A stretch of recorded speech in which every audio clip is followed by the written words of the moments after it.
A'uzu billahi minash shaitanir rajim. Monsieur le Président, Monsieur le Premier ministre, chers membres du gouvernement, distingués invités.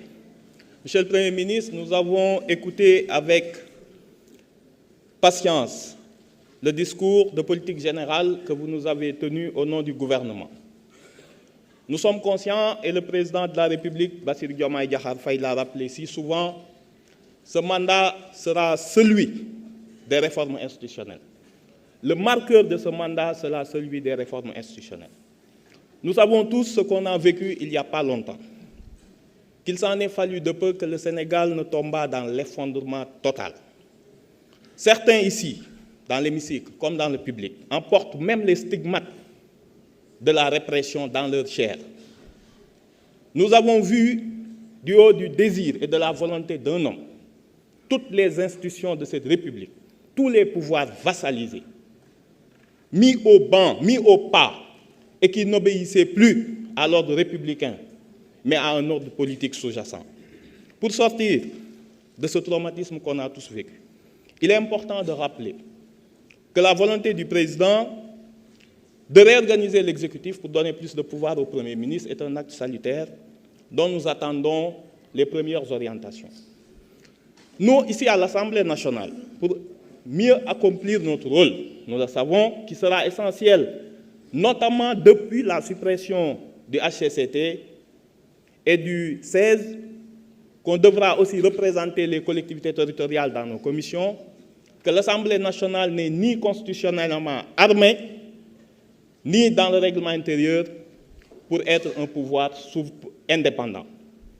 Il y a les irrecevabilités législatives de l'article 76 qui fixe un domaine de la loi et qui donne une portion congrue de compétences à l'Assemblée nationale. Il y a les irrecevabilités financières des articles 82 et 83 qui ne permettent à aucune proposition de loi ou d'amendement créant une charge, supprimant une recette ou créant une charge de pouvoir prospérer. Nous avons besoin d'une réforme urgente de l'Assemblée nationale pour qu'elle puisse jouer son rôle.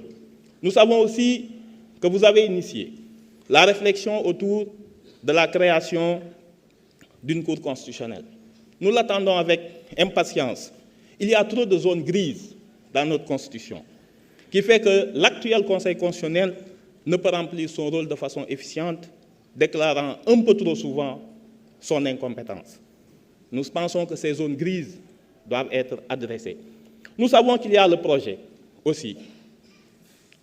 Vous avez parlé tout à l'heure de la Cour des comptes, mais d'une haute autorité qui est chargée en amont des finances publiques, qui puisse donner à l'Assemblée nationale, avant les débats d'orientation budgétaire, un avis sur les projections de recettes et de dépenses et les hypothèses macroéconomiques. Ça nous permettrait, lors des débats d'orientation budgétaire, de pouvoir challenger les hypothèses du gouvernement. Nous savons aussi que sur le plan électoral, une haute autorité devra voir le jour pour pouvoir régler définitivement la question et des partis politiques, de leur financement, mais surtout du parrainage, que le Conseil constitutionnel ne soit plus mêlé aux jacqueries politiciennes. Nous l'attendons aussi avec impatience. Je finirai par dire que dans le financement des partis politiques, ne pas oublier ceux qui font vivre la démocratie locale, à savoir les conseils municipaux. Ce sont les laissés pour compte. Actuellement, le conseil municipal fait vraiment du patriotisme. Je vous remercie. Merci beaucoup, honorable député Amadou Ba, numéro 2. Honorable député Aïcha Touré, vous avez la parole. Honorable député Tafsir Choy Mangawach.